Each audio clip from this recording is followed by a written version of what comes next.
জুনায়েদ বাগদাদি বাইজিদ বোস্তামি রহমতুল্লাহ আলাইহি সফরে গিয়ে বটগাছের তলে একটা বটগাছের তলে বসা ঘুমাইতেছে। হঠাৎ করে একটা পাখি পায়খানা করছে। কি করছে জোরে বলুন? পাখি যখন পায়খানা করে গরম লাগে কিনা? হযরত বাইজিদ বোস্তামির হাতে পড়ছে। উনি শুধু পাখিকে বললেন, এ পাখি, সঙ্গে সঙ্গে পাখি জ্বলে ছাই হয়ে গেলেন। পাখি জ্বলে ছাই হয়ে গেল। দীর্ঘ 5 বছর পরে এই বাইজিদ বোস্তামি রহমতুল্লাহ আলাইহি আরেক জংলা দিয়ে সফর করতেছেন। পানি নাই, অজু কি দিয়ে করবে? পানি নাই। হঠাৎ করে একজন নারী কলস করে পানি নিয়ে বাড়ির দিকে ঢুকছেন। ডাকতেছেন, মা থামো, মা, মা থামো, আমার একটু পানি দাও, আমি মুসাফির, অজু করব, নামাজ পড়ব। মহিলা কথা বললেন না, সোজা ঘরে চলে গেল। বাইজিদ বোস্তামি তায়াম্মুম করে নামাজ শেষ করে ওই মহিলার ঘরের সামনে বসে আছে।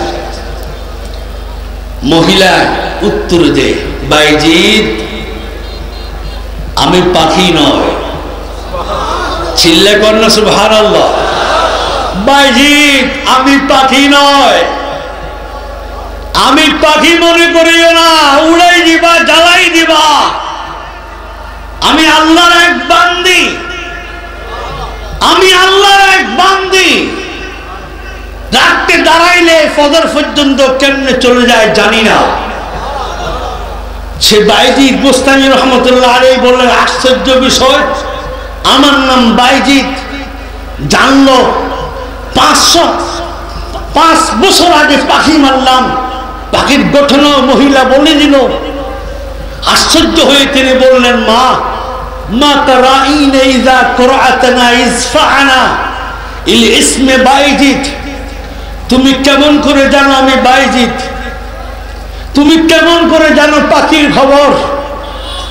মহিলা উত্তর দিয়ে বললেন, ও বাইজিদ, তুমি জানো না, আল্লাহ ওয়ালাদের নজর, আল্লাহ ওয়ালাদের নজর মুমিনিনা মুমিনাত, কানিতিনা কানিতাত, তাইবিনা তাইবাত, আবিদিনা আবিদাত, সালিহিনা সালিহাত, নারী আর পুরুষ। সুবহানাল্লাহ জোরে চিল্লা করে সুবহানাল্লাহ।